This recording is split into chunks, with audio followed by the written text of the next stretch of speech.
Hey there, and welcome back to the Rice Family YouTube channel. I am so excited to have you guys join us today as we are making lemon curd. And this one really started with a simple opportunity. I was at the store and I saw lemons marked down 50% off. A whole box for only about 20 bucks. And right away, I started thinking, what could I make that would bless our family and not let that go to waste? At the same time, our hens have started laying more as we've moved now into spring. So we had an abundance of fresh eggs, and that's really where this came together. Lemons on sale, extra eggs in the kitchen, and an opportunity to turn what we have into something really good. And I think that this is such a beautiful picture of homemaking.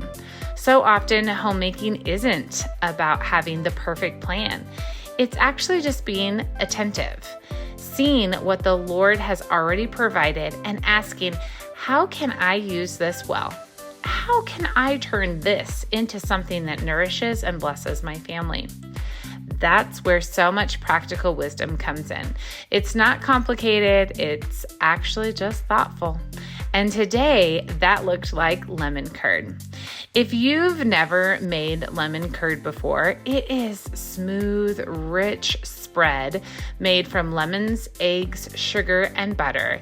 And it has a bright, fresh flavor that's both sweet and a little tangy. It kind of is like sunshine in a jar. Historically, lemon curd comes from England.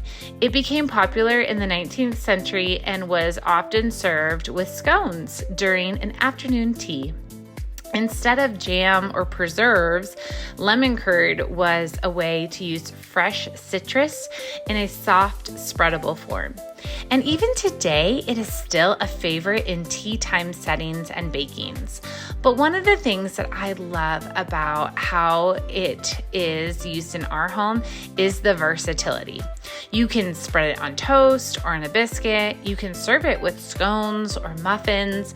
You can layer it in dessert like cakes or parfaits. We love to add it to yogurt or even just enjoy a little spoonful. It's that good.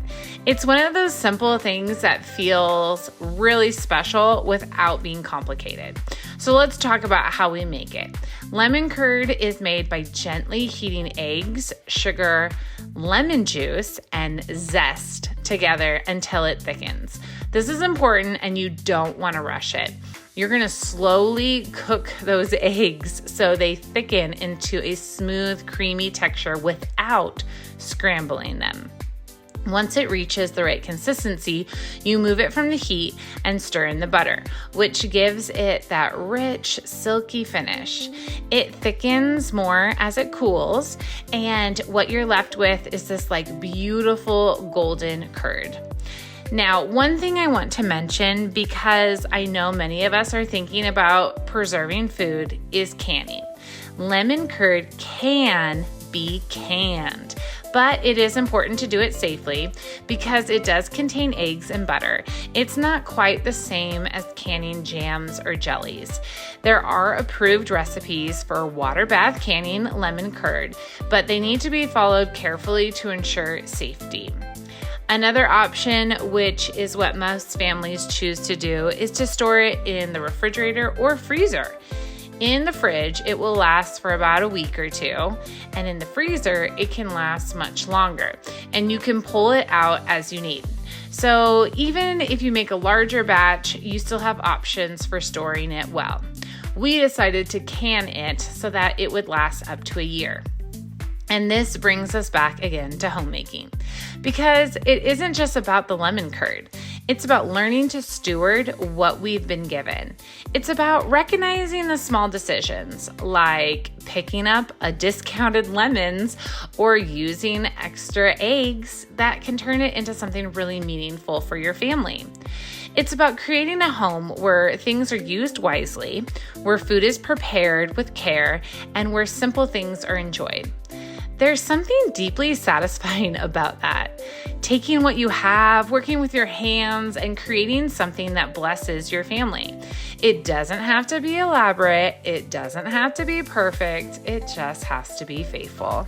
And I think sometimes we underestimate how impactful these small acts are. A jar of lemon curd on the table, a special addition to breakfast, something sweet to share. These are the things that make a home feel warm, thoughtful, and cared for. So today, this is your encouragement. Look around at what you already have. What has the Lord provided in your home right now? And what is in your pantry, your refrigerator, your garden, or your farm? And how can you use it well? Can you turn it into something that nourishes your family and brings a little bit of joy into your home? Well, thanks guys for being with us here today on the Rice Family YouTube. If you enjoyed this kind of simple from scratch homemaking, I would love for you to subscribe and follow along with more of our life here on our farm. See you next time.